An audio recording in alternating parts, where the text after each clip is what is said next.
மேலான நாமத்தில் இந்த கிறிஸ்துமஸ் நாட்களில் உங்களை உற்சாகப்படுத்தவும் அதனுடைய செய்தியை ஆரம்பிக்கவும் நான் மிகவும் பிரியப்படுகிறேன்.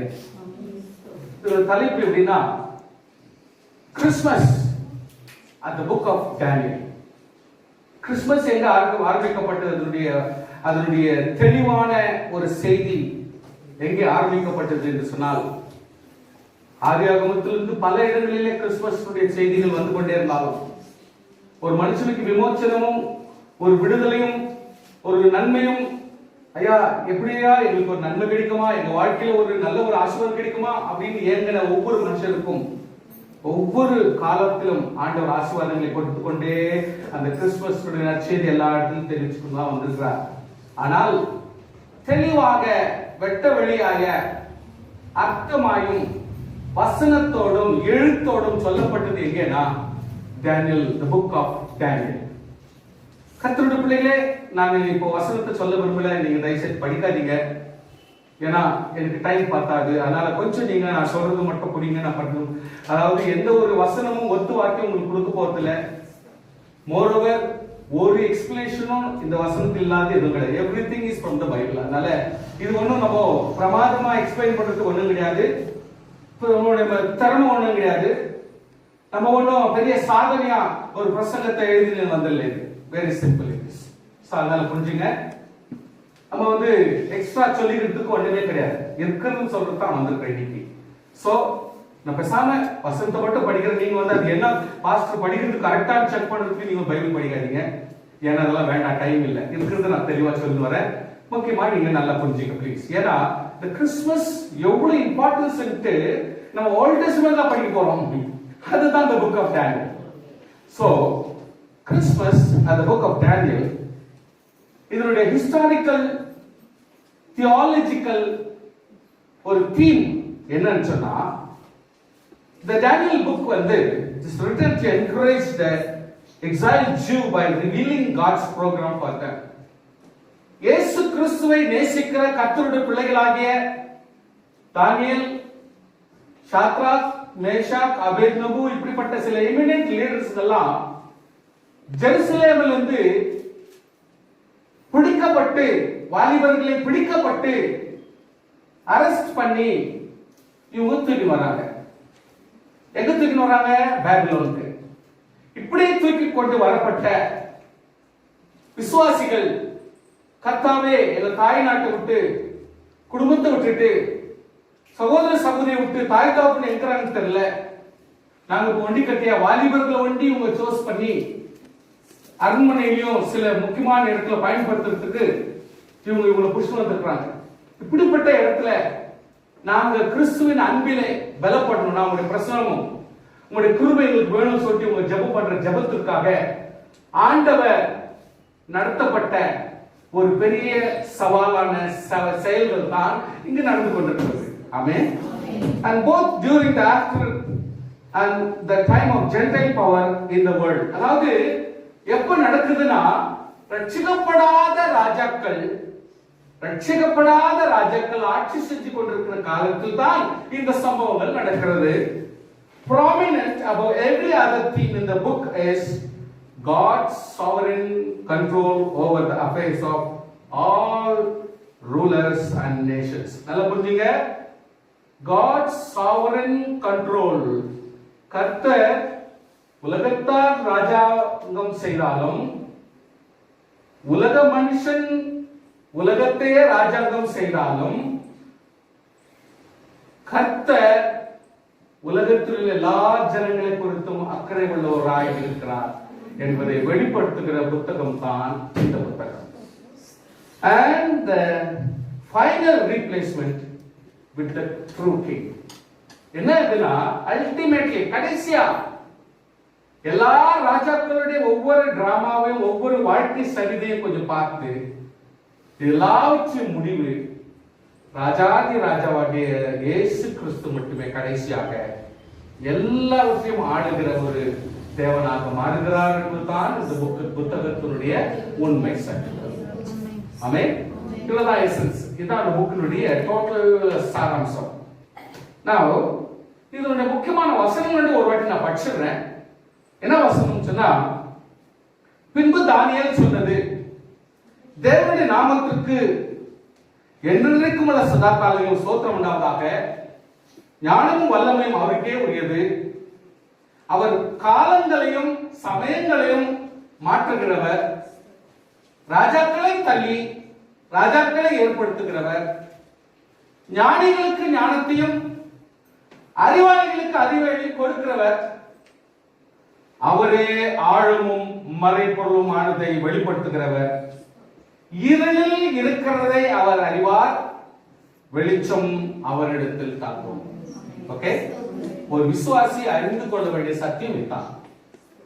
ஒரு விசுவாசி தானியேலை போல, என் குடும்பம் இல்ல, என் கோத்திரம் இல்ல, ஜனங்க இல்ல, எனக்கு ஆறுதல் இல்ல, எங்களுக்கு வீடு வாசல் இல்ல, ஆற்றங்கரையில தங்க வச்சுக்கிறாங்க, சாப்பாடு கொடுத்தா சாப்பிடுறோம், சாப்பாடு கொடுக்கல சாப்பிடல, எங்களுக்கு ரூல்ஸ் அண்ட் ரெகுலேஷன் ஓவரா போட்டிருக்கிறாங்க. இருந்தாலும் ஆண்டவராகிய தேவன் தம்முடைய பிள்ளைகளை நேசிக்கிறார் என்பதற்கு இங்க இருக்கிற ஒரு விசுவாசியாகிய தானியேல் அறிக்கையிடுற அறிக்கை தான் இது. இதுதான் ஒவ்வொரு விசுவாசியும் அறிக்கையிட வேண்டும். அல்லேலூயா. ஒவ்வொரு விசுவாசியும் இப்படிதான் அறிக்கையிட வேண்டும். இன்னொரு விசுவாசி என்ன அப்படி அறிக்கையிடணும்னா, மறைபொருள்களை வெளிப்படுத்துகிற பரலோகத்தில் இருக்கிற தேவன். அப்போ நமக்கு தெரியணும், நமக்கு ஒரு மறைவானது ஒண்ணும் கிடையாது. எப்படிப்பட்ட மறைப்பொருளையும் வாக்கு தெரியாத சமாச்சாரத்தையும் வெளிப்படுத்துகிறவர் நம் தேவன் என்று விசுவாசிகள் அறிய வேண்டும். ஸ்தோத்திரம். அல்லேலூயா. ஸ்தோத்திரம் சொல்லுங்க பார்க்கலாம். கடைசி நாட்களில் சம்பவிப்பதை ராஜாவாகிய நேபுகாத்நேச்சாருக்கு தெரிவித்திருக்கிறார். உங்களுடைய சொப்பனமும் உங்களுடைய படுக்கையின் மேல் உங்களுடைய தலையில் உண்டான தரிசனங்களும் என்னவென்றால், ராஜாவே நீர் ராஜாவாயிருக்கிறீர், பரலோகம் தேவன் உமக்கு ராஜரீகத்தையும் பராக்கிரமத்தையும் வல்லமையும் மகிமையும் அருளினார். செகண்டாக இந்த தானியேல் சொல்ற கதை என்னன்னா, விசுவாசியே நீ நினைச்சுக்காத, நீ ரொம்ப ஞானம் உள்ளவரு, நீ ரொம்ப அறிவு இருக்கு, உங்ககிட்ட ரொம்ப புத்தி இருக்குது, நீ ரொம்ப சாமர்த்தியமான ஆளு, இல்ல பாஸ்டர் அசோக்ராஜ் நீ ரொம்ப திறமையான ஆளு, இதான் நினைச்சுக்காத. இது எல்லாவற்றையும் கொடுக்கிறவர் கர்த்தர். ஹல்லேலூயா. அதெல்லாம் அவருக்கு தான் உரியது, நமக்கு கிடையாது. நமக்கு கிடையாது. ஒவ்வொரு விசுவாசிகளை அறிந்து கொள்ள வேண்டும், கர்த்தர் நம்மை கொண்டு பல திறமையான காரியங்களை செய்தாலும் அந்த திறமை மகிமை எல்லாம் தேவனுக்குரியது. ஹல்லேலூயா. அது ஒரு மனுஷன்கிட்ட இல்ல, எல்லா மனுஷனையும் கர்த்தர் ஊக்கப்படுத்துவார். ஆனா நம்ம கிட்ட கிடையாது, நம்ம மூலமா கர்த்தர் செய்கிறார். ஸ்தோத்திரம். அடுத்து என்ன சொல்றாருன்னா, நேபுகாத்நேச்சாராகிய நான் என் கண்களை வானத்தில் ஏறெடுத்தேன். அப்போ நேபுகாத்நேச்சார் சொல்றாரு, நான் பட்டுட்டேன், தப்பு பண்ணிட்டேன், தானியேல் மூலமா நான் அறிஞ்சுக்கினேன், தானியேலுடைய தேவனே தேவன். பாத்தீங்களா?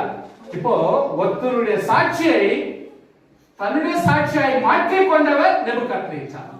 பொன்னான ராஜ்யமாக அவர் இப்போ அறிக்கைறாரு, யாராவது ஆண்டவராகிய இயேசு கிறிஸ்துவை தொழலன்னா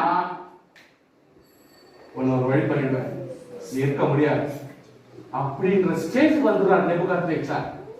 அடுத்த விஷயம் எப்படின்னா, நேபுகாத்நேச்சார் அப்படின்றவருடைய மகனாகிய பெல்ஷாத்சார், நேபுகாத்நேச்சாருக்கு இவ்வளவு ஆட்சியும் தெரிஞ்சிருந்தும் நேபுகாத்நேச்சார் நல்ல கவனிமா, நம்ம கொஞ்சம் கவனிமா, நேபுகாத்நேச்சாராகிய நீ இப்படிப்பட்ட தவறுகளை செய்தபடினாலே தேவன் உமக்கும் ஒரு தரிசனத்தை கொடுத்து உங்களை மாற்றிருக்கிறார்.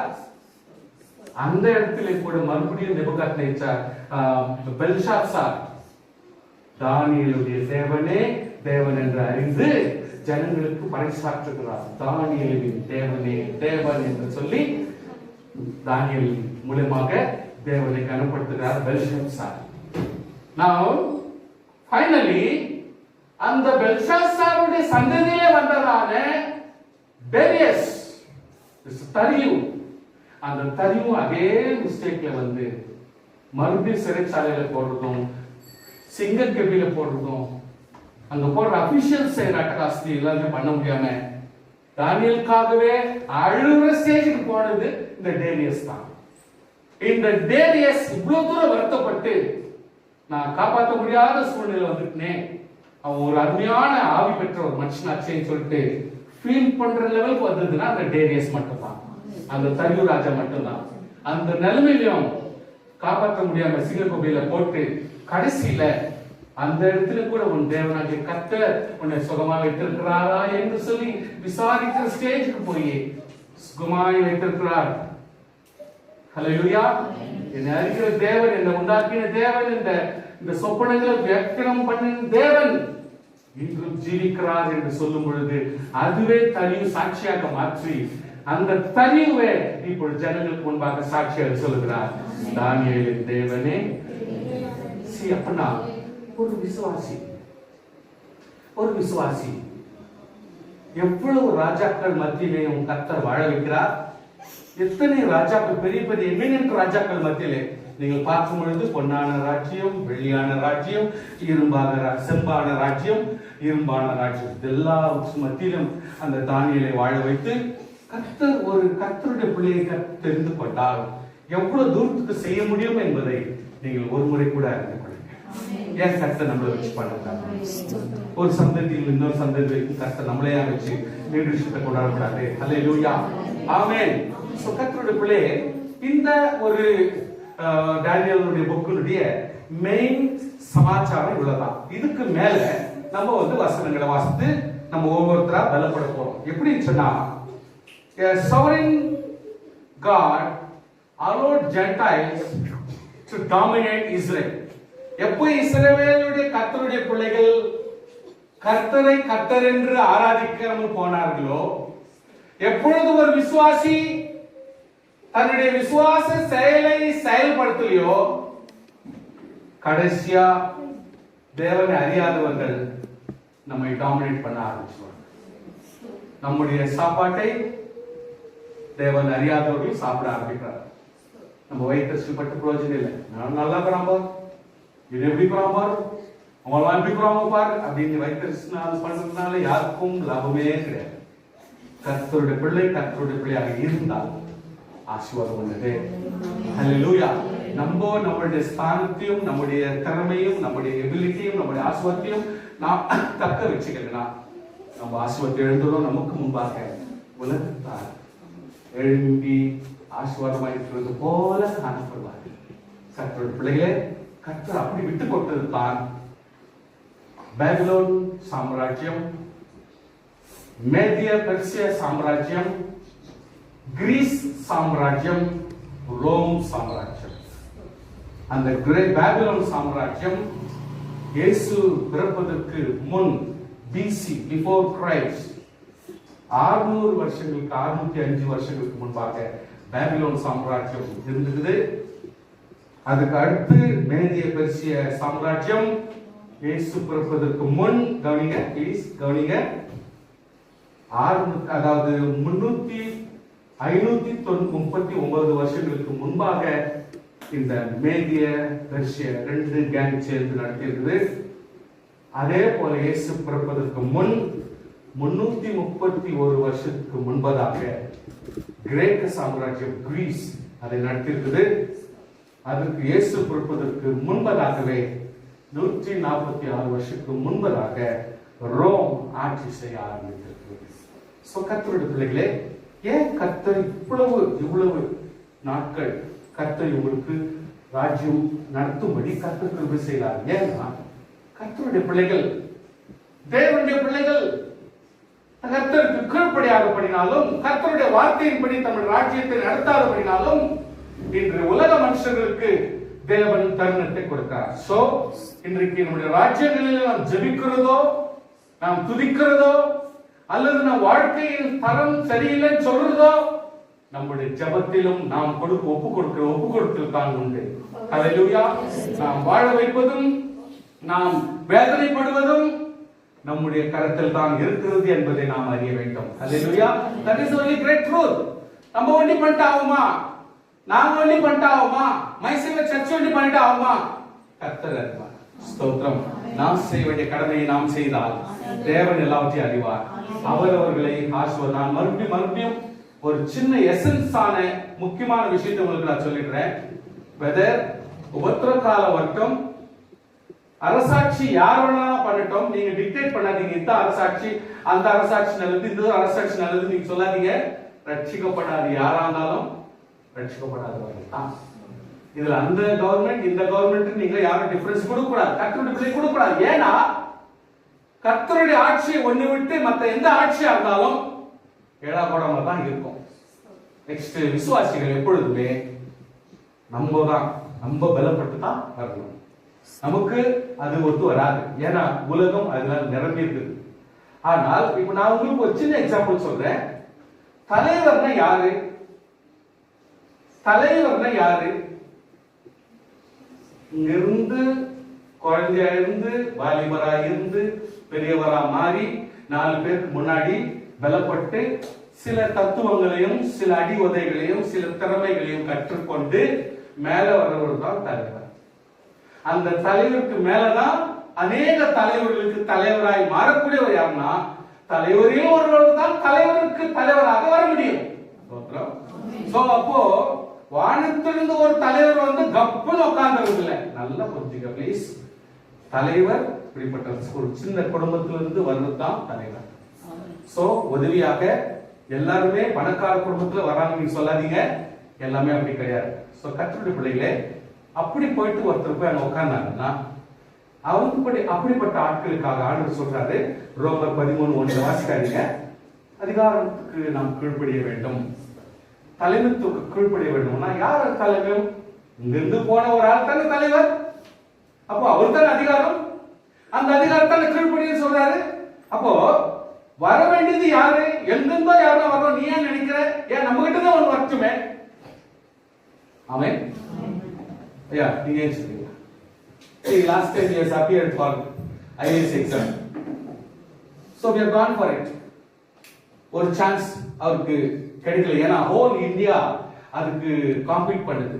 ஹோல் இந்தியால 98 யார் வாங்கினாங்க? எத்தனையோ பேர் இருப்பாங்க. 97 எத்தனையோ பேர் இருப்பாங்க.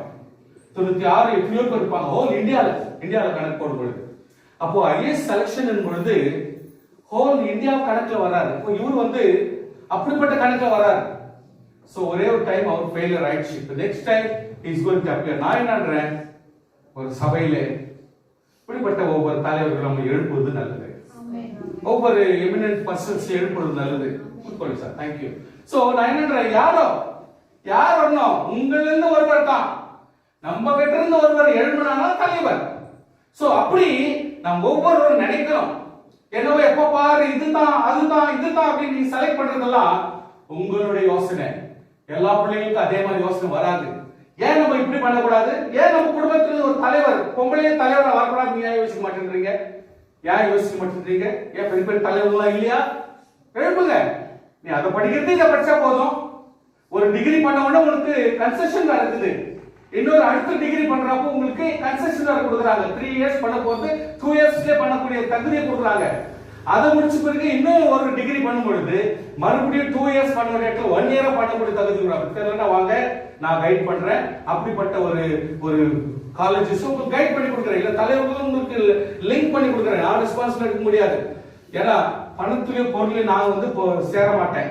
ஏன்னா கர்த்தர் என்ன நடத்துறதே பெருசாகுது. எனக்கு இருக்கிற வேலையே சரியாகுது. அதனால கர்த்தருடைய பிள்ளைகளே, தலைவர் தலைவர் தலைவர் இங்க சொல்லுகிற அதிகாரம் தேவனால் வந்ததுன்னு சொன்னாலும் அந்த அதிகாரமும் தலைவர்த்துவம் எங்க வருதுன்னா நம்மள போல சிறுமியா இருக்கிற ஆட்கள் இருந்து மேல வர்றதுதான் தலைவர். அதனால அவன் இப்படியா பண்றான் கேட்டாரு. அப்ப உன்ன ஒருத்தர் கேட்டாருன்னா இவன் யார் பேசுறதுக்கு அவன் யார் பேசணும் ஒண்ணு கேட்டான்னு உங்களுக்கு எவ்வளவு பேஜர் ஆகும். அதே மாதிரிதான் நம்ம ஒவ்வொருத்தருக்கு தாக்கத்து இருந்தா நீ தலைவரா மாறு. உனக்கு தயார் இந்த வேணான்னு சொல்லுது. படிப்பில்லாமட்டி கூட நீ தலைவரா மாறலாம். மொத்தத்துல அது இடகுடமான விவகாரம், அது வேற விஷயம். நான் அதை பேச வரல. என்ன பொறுத்தவரை வாய்ப்பு நம்ம கிட்ட தான் இருக்குது. தலைவர் ஆகக்கூடிய சூழ்நிலை நம்ம கிட்ட தான் இருக்குது. அதுக்கு தேவையா என்னன்னு தீர்மானம் பண்ணது நம்ம தான். இஷ்டமா இஷ்டம் இல்லையா அது நம்ம தான். சோ அப்படிப்பட்ட ஒரு சூழ்நிலையும், அதாவது இப்ப நார்மல் லைஃப்லயே நமக்கு இவ்வளவு இக்கட்டு, இவ்வளவு பிரச்சனை, இவ்வளவு போராட்டம், இவ்வளவு டென்ஷன், இவ்வளவு கதை சமாளிச்சுருங்க. நம்ம அதுல போயிட்டா இவ்வளவு சமாளிக்க முடியுமா? இல்ல டெய்லி 180 190 பிளட் பிரஷர்லயே தான் சாக வேண்டிய சூழ்நிலையா? இதை தாங்கக்கூடிய சக்தி உனக்கு இல்லைன்னா better you should not go. Hallelujah. அப்படிப்பட்ட சிலது ஈஸியா எடுக்க முடியாதவர்கள், சில பேர் சுலபமா எடுக்க முடியாதவர்கள், சில டென்ஷனை சாதாரணமா எடுக்க முடியாதவர்கள், சில சத்தியங்களை ஏற்றுக்கொள்ள முடியாதவர்கள், சில தோல்விகளை ஏற்றுக்கொள்ள முடியாதவர்கள். இப்படிப்பட்ட தலைமைத்துவத்துக்கு வர முடியாது. ஏன்னா அவங்க சின்னதுலயே பிளட் பிரஷர் ஜாஸ்தி பண்ணிக்கிட்டு, சுகர் ஜாஸ்தி பண்ணிக்கிட்டு உடம்பு கெடுத்துக்கிறத விட அவங்க பேலன்ஸ்ல இருக்கிறது, சும்மா இருக்கிறது நல்லது. சோ ஆலோசனை எல்லா சைட்லயும் கொடுக்கப்படும். தலைவர் நம்ம கிட்ட தான் வர முடியும். அவன் யார் தலைவனாக்குறான் கேட்கறதுக்கு நமக்கு தாக்கத்து கிடையாது. காரணம், நம்மள இருந்து யார் வேணாலும் தலைவராக மாறுவார். இது யூனிவர்சல் ட்ரூத். சோ கர்த்தருடைய பிள்ளைகளே, நான் என்ன சொல்றது, key aspects within the overarching theme of God's kindly control is Messiah's coming to the rule in the world in glory all over men. கர்த்தருடைய பிள்ளைகளே, மனுஷன் மேலே அதிகாரம் செலுத்த தேவனாகிய கர்த்தர் முற்பட்ட செயல்தான் இந்த டேனியல் புஸ்தகத்திலே ஒரு நல்ல ஒரு வடிவமாக காட்டப்பட்டிருக்கிறது, ஒரு ஸ்டோரியாக, ஒரு நல்ல ஒரு தீமாக காட்டப்பட்டிருக்கிறது. ஆனால் கர்த்தருடைய பிள்ளைகள், நீ யோசிக்க வேண்டும், இது இது இது நமக்கு ஓகுமா, நமக்கு ஆகுமா, ஆகலையா? சரி, அப்ப நான் போயிட்டா யாரும் டிஸ்டர்ப் பண்ணுவானா, யாரும் குறை சொல்லுவானா? நம்மளுடைய வாழ்க்கைனா அவ்வளவுக்கு நம்ம பார்த்து நம்ம போயிடணும். யாரையும் நம்ம குறையாம எடுத்துக்கூடாது. At the same time I insist, ஒரு சர்ச்லயோ ஒரு ஆர்கனைசேஷன்லயோ definitely there should be a leader, there should be a person. Hallelujah. Definitely வரணும். சோ கர்த்தருடைய பிள்ளைகள், நான் யோசிப்பேன், கர்த்தாவே, ஒருவேளை நம்மள யாரா ஒருத்தர் லாயரா இருந்தா எப்படி இருக்கும் அப்படின்னு யோசிப்பேன். அவர் ஒருவேளை டென்ஷனே பிடிக்காத ஒரு ஆள், வசனமாவே இருக்கிற ஒரு ஆளா இருந்தா அவர் போய் லாயரா இருந்தா எப்படி முடியும்? எல்லா வசனத்துக்கும் துக்கமாவே சொல்லிருப்பாரா? ஒரு எமினென்ட்டா போராடா இல்லையா தெரியலையே. சோ இந்த மாதிரி சூழ்நிலை இருக்கிறவர் எப்படி அவர் லாயர் ஆக முடியும்? ஜட்ஜ் ஆகலாம். ஜஸ்ட் ஒரே ஒரு டிகிரி, 2வது டிகிரி பண்ணிட்டாலே நீ ஜட்ஜ் ஆகிறதுக்கு வாய்ப்பு இருக்கு. ஏன் இதை எப்பவுமே அவர் திங்க் பண்றது இல்லை? அதுலயும் பெரிய சூழ்ச்சிகள் காணப்படும், வைத்தறிச்சலும் காணப்படும், சாவுதலும் காணப்படும். எப்படின்னு சொல்ல முடியாது. அதுல டேலண்டோட இருந்தாதான், அதுக்கு தவிர டேலண்டோட இருந்ததான். Just something very very simple. ஒரு பிஎஸ்சி டிகிரியும் எல்எல்பியும் பண்ணிட்டா போதும், you can go to the judge post போக முடியும். ப்ரொவைடட் அதுக்கு சப்போர்ட் பண்றவங்களோ, உங்களை தூக்கி விடுறவங்களோ, கவர்மெண்ட்ல உங்களை புஷ் பண்றவங்களோ, அந்த இடத்துல நீ இவ்வளவு சொல்ல முடியாது, இவ்வளவு ஜீரோ இருக்கிற பணத்தை கொடுக்குற அளவுக்கு நமக்கு இருந்தா டெஃபினெட்லி எவ்ரிதிங் இஸ் பாசிபிள். அதனால்தான் ஒரு பைலட் இன்னொரு பைலட்டை உருவாக்குறான். ஏன்னா அந்த பொசிஷன்ல இருக்கிறதுனால, அவருக்கு பணம் இருக்கிறதுனால அதை புஷ் பண்ணி விடுறாரு. அதே மாதிரி ஒரு கேபினெட்ல இருக்கிறவர் அந்த லெவல்ல இருந்தாக்க தான் அவர் சப்போர்ட் பண்ண முடியும். ஒருவருக்கு ஒரு சப்போர்ட்டா இருக்க முடியும் சொன்னா அந்தந்த திறமைக்கு தான் அதை செலவு பண்ணி காரியத்தை செய்ய முடியும். கர்த்தருடைய தேவனாகிய கர்த்தர் உலகத்தை எப்படி கண்ட்ரோல் பண்றார், ஜனங்களை எப்படி கண்ட்ரோல் பண்றார், எப்படி மானிட்டர் பண்றார். இந்த மானிட்டரிங் தான் கடைசியா இதுக்கெல்லாம் சக்சஸா இருக்கக்கூடியவர் தேவாதி தேவன் என்பதை ப்ரூவ் பண்றதுதான் இந்த டேனியல் புஸ்தகம். ஹல்லேலூயா. எத்தனை பேர் புரியுது? ஹல்லேலூயா. சோ கர்த்தருடைய பிள்ளைகளே, இந்த இடத்துல 2வது அதிகாரத்துல நெபுகத்நேச்சார் அப்படின்றவர் குறித்து எக்ஸ்பிளேஷன் கொடுப்போம். அந்த இடத்துல ஆண்டவராகிய கர்த்தர் கல்லாக எக்ஸ்போஸ் ஆகிறார். எங்கிருந்தோ பெயர்க்கப்படாத ஒரு கல் பாய்ந்து வந்து அந்த காலாகிய களிமண்ணும் இரும்பாகிய கால் மேல் மோதின போது முழு சிலையும் கீழே விழுந்தது என்று படிக்கிறோம். சோ 2வது அதிகாரத்திலே ஆண்டவராகிய தேவன் கல்லாக விளக்கம் கொடுக்கிறார் நெபுகத்நேச்சார் மூலமாக. நம்பர் 2, 4வது அதிகாரத்திலே பெல்ஷாசாருடைய மகன் Belshazzar son of man, son of God இல்ல, சன் ஆஃப் மேன் ஆக அவர் ஒரு கை உறுப்பு இது எழுதுறத கடலில் இருந்து வெளியே வர்ற ஒரு காற்று அடிச்சு வந்து வித்தியாசமான மிருகங்கள் வித்தியாசமான ரூபத்தில் வந்து காணப்படுறத இந்த பெல்ஷாசார் பார்த்து ஆண்டவர் அந்த இடத்துல சன் ஆஃப் மேன் ஆக விளக்கம் கொடுக்கிறார். அடுத்தபடியாக 6ஆம் அதிகாரத்திலே தரியு ராஜா டேரியஸ் அவர் வந்து இந்த இவங்க 2 பேர் செஞ்ச தப்ப கூட தெரிஞ்சிருந்தும் இவர் அகைன் அண்ட் அகைன் மிஸ்டேக்ஸ் பண்றதுனால சன் ஆஃப் காட் என்ற ஒரு சூழ்நிலையில ஆண்டவர் வெளிப்படுகிறார். கடைசியாக 9ஆம் அதிகாரத்தில் அனாயிண்டட் காட் சொல்லிட்டு தேவனாகிய கர்த்தர் அந்த இடத்துல எக்ஸ்போஸ் ஆகிறார். ஸோ டோட்டலி தானியேல் புத்தகம் எவ்வளவு அழகாய் இயேசு கிறிஸ்துவுடைய இந்த கிறிஸ்துமஸ் ரொம்ப அழகாக விளக்கப்பட்டிருக்கும். கர்த்தருடைய பிள்ளைகள் இதனுடைய விளக்கத்தை ரொம்ப அதிகமா நீங்க எதிர்பார்க்காதீங்க. ஏன்னா everything not simplified, not exaggerated. அந்த சுருக்கவோ இல்ல, விரிவுபடுத்தவோ இல்ல, எலாபரேட் பண்ணவோ இல்ல. ஆஸ் இட் இஸ் அப்படியே தான் இருக்குது. நீங்க பைபிள் படிச்சாலே போதும், அதுலயே தான் ஆன்சரும் விளக்கங்களும் கரெக்டா இருக்கு. புரியுதுங்க? சோ இந்த கிறிஸ்துமஸ் இயேசு கிறிஸ்துவை, அதாவது தேவன் மனுஷனாக வந்ததை நீங்கள் விளக்கம் பார்க்கணும்னா you can see it in this Daniel book. So இதான் ஒரு பெரிய எசன்ஸ். இதை மட்டும் மனசுல வச்சுங்க, உங்களுக்கு ஓரளவுக்கு புரியும். Now we'll go to Daniel 2nd chapter.